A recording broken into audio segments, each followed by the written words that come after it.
I'm Liz with Toth Properties, powered by EXP Realty. I'm a residential real estate agent in Raleigh, North Carolina, and today's video is an interview with my home inspector, Todd Pfeiffer with Straight Arrow Home Inspection. I have been working with Todd for many years now. I think long before COVID is kind of the benchmark. But Todd is the only inspector that I use and recommend to my clients. He does a great job. And today we'll get to know Todd a little bit and then talk a little bit about different home inspections that you can get when you're under contract.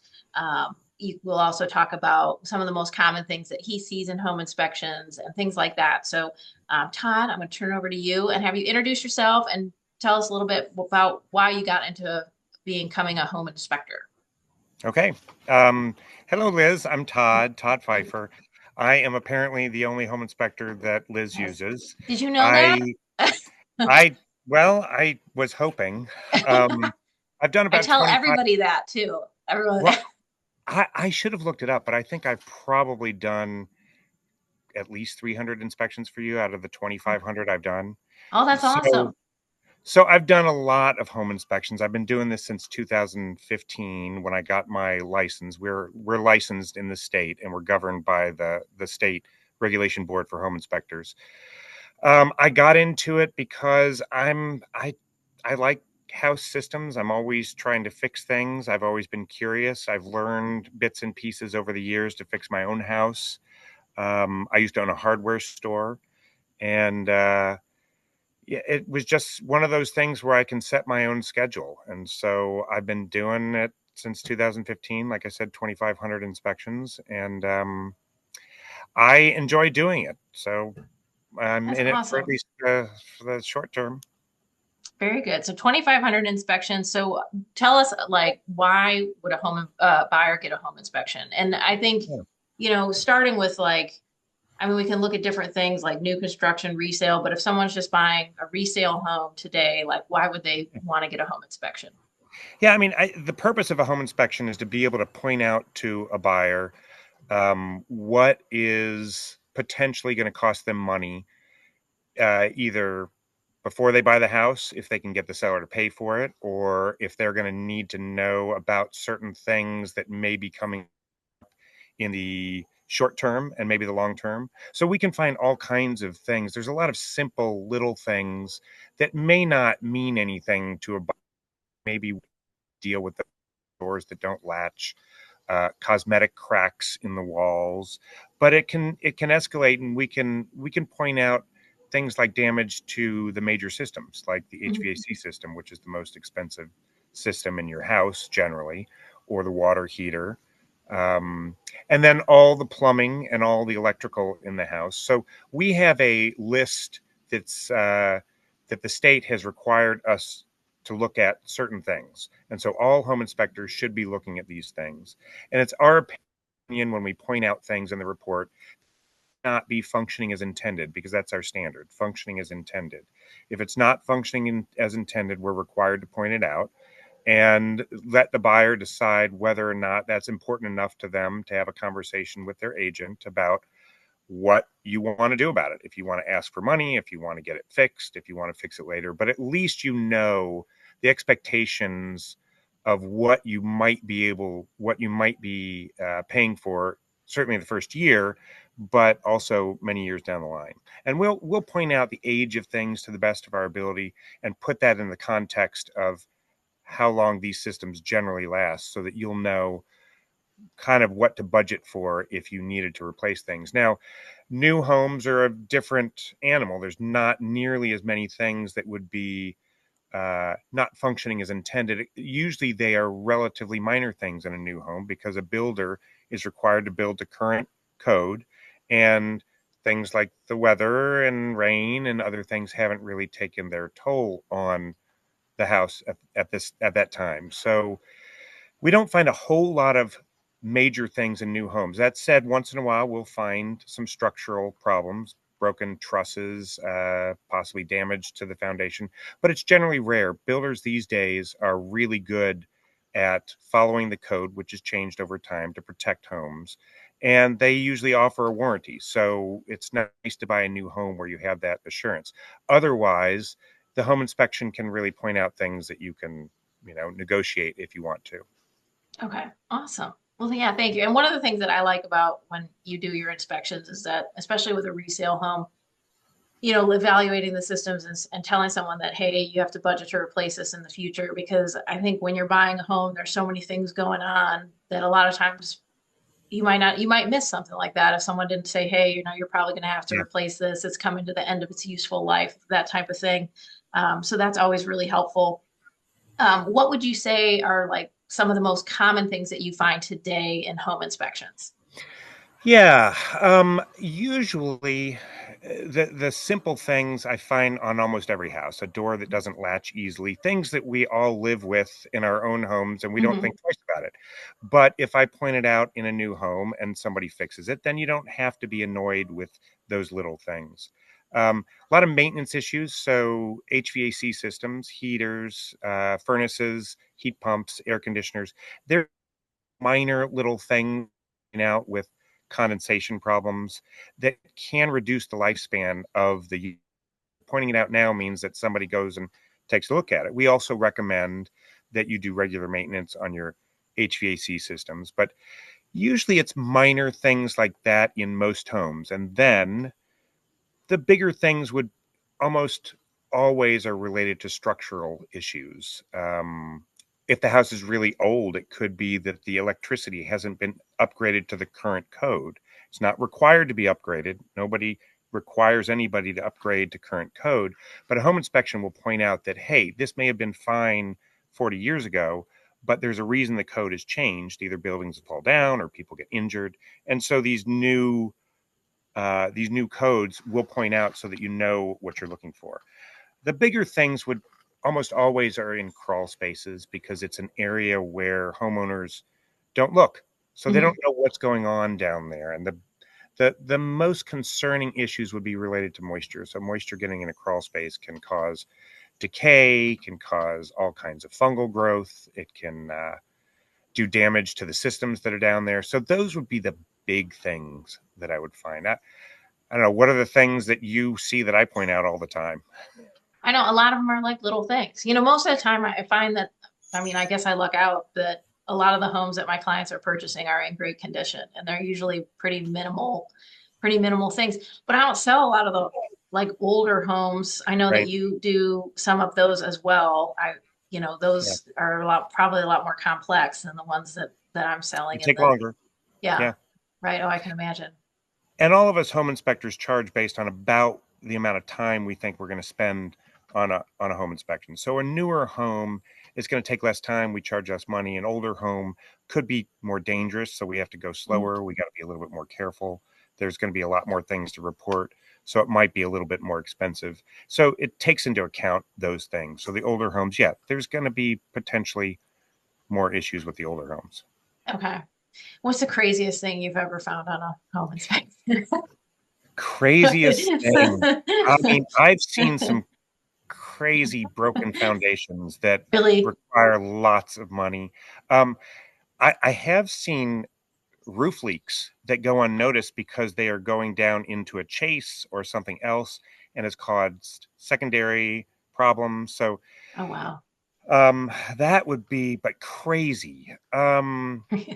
Homeowners tend to do a lot of things that they think they know what they're doing when Mhm. they may not. So a lot of what I'm finding in older homes where homeowners have done work can be dangerous things like wiring things dangerously, and we're just lucky that nothing has happened. It doesn't happen that often. Usually people are getting licensed contractors to do the work, but that would be probably the I boy, you put me on the spot. I mean, there's snakes. Have you ever had any like live animals in the crawl space? Yep, Like, I know possum, they're, couple of possums, oh, lots of snakes. ugh. They don't come after anyone. They're not aggressive. You stay away from them. They generally aren't in crawl spaces anyway because the only reason they would be there would be to shed or to, if there were rodents in your crawl space, they'd be there. But Yeah. otherwise, they have no reason to come into a crawl space. Well, But I only did once in a once while, in a while they do. Yeah. I've yeah, I've seen a few. Yes, they always shock me, but Right. just stay away. Yeah. I think I only showed one house that where they were like, do not open the crawl space. there's something in there, and we have Something animal is going to jump control out at you. coming out to get. I'm like, is it like tiger or like what? But we didn't open the crawl space because I was scared. So Yeah, I mean, usually people don't want you to open the crawl space because there's water down there. But yeah, yeah, you have a live animal down there, and yeah, I mean, and so one of the things that we would be pointing out is access points to the attic and the crawl space, so things where yeah. animals could get in. So if you want to avoid that, you're looking for that, or you're going to hire a home inspector to look for those types of things. Okay, awesome. And so, Todd, all this has been great information, but for the buyers that are listening today and that want to learn more about what kind of inspections are available, can you tell us a little bit about the inspections that you offer, for resale, for new construction? And you offer a lot. I mean, most recently, I have my first client that did a mold test, for example. So tell us a little bit about those Yeah. inspections so that buyers can understand what you offer and what's the norm typically when you go under contract. Okay. Yeah. So by and large, the majority of my inspections are resale, people buying houses from other people. Um, That one is common because people want to know what's wrong with the house. It's usually a little bit older. I'm going to find some things in it. I can also do a pre-drywall inspection for a new house. So a house that's being built by a builder. Sometimes you might want to get somebody in there before they put the drywall up to look at the structure, the electrical, the plumbing, that sort of stuff. I do homeowners inspections for people that just want to know what their house is like because they haven't had an inspection for a long time, or they're thinking about listing their home and they want to know in advance what's going on and they just want to know what to expect that the buyer might find. Um, I also do 1 year warranty inspections on new homes. So Mhm. a new home might have a pre-drywall inspection a few months before the closing, maybe 6 months before the closing, and then a inspection right before closing for function. And then you could even do a 1 year warranty inspection because new homes are given a 1 year warranty. And it's your responsibility to get to the warranty company or the builder the list of issues that are developed in that first year. And sometimes you want a home inspector to document those things. They're not supposed to listen to me any more than they listen to you, the client, but some people just feel more comfortable getting that inspection. So those would be the inspections I do, but I also offer termite inspections or wood destroying insect inspections to look for evidence of termites. Radon is a gas that can cause lung cancer. It's not too prevalent in this area, but about 10% of the homes have high radon levels. So it's important to know that and then be able to make a decision on what you want to do about that because it's not Mhm. that expensive to remediate, but probably important. And then the last one you mentioned was the mold test, which I generally will recommend you don't do until after the inspection. I can give a lot more advice on what kind of mold test to do, where to do it, or even if it's necessary after I've looked at the house. So I think that's everything that I do. That Yeah, I don't offer sewer scoping, but I recommend that on older homes. And yeah. if you have a septic system or a well, those are separate inspections that you would get somebody else to do. Okay, very good. Well, that's awesome. Well, thanks. Anything else that you would tell people about inspections or something to think about when they go under contract or Yeah. what to plan Um, for? Because like typically, I know you said that your prices kind of range, but what would someone like just in general budget for, a home inspection, a pest inspection, and a radon test, do you think? yeah. Yeah. Well, the home inspection can run from, for a smaller house, a smaller, newer house, $450 up to, let's say, a 5,000 square foot home might be that's older. It might be $600 to $800. Um, the wood destroying insect report, I highly recommend. It's only Yeah. $95. It's well worth the money. Radon test, I always recommend because just because a certain area doesn't have a high prevalence of it doesn't mean that a given house doesn't have rock formations under the house that's causing radon. Um, and that would be $150. And then a mold test can start from $250 and go up to $500 depending on what you're doing. Okay. Very good. Well, awesome. Yeah, And because people always ask me, like, what should I plan yeah, for with that? well, most of your houses are generally new, being Yeah. bought from a builder without a crawl space. So Hmm. they're going to be at the lower end of what a home inspection would cost. For me, that's about $400 to $500, Okay. and usually takes About 2.5 hours to do the inspection, and then another hour or so, or 2 hours with all the administrative and actually writing the report. Yeah. And then you don't like I and I don't like this either when buyers want to follow you around a house because Right. it's very distracting, right? So I always say I don't want people to do that because I don't want like you to miss something, get distracted and miss something. But Yeah. when do you recommend people come and see you or Yeah. talk to you about the inspection? Well, I totally understand because I'm that person too.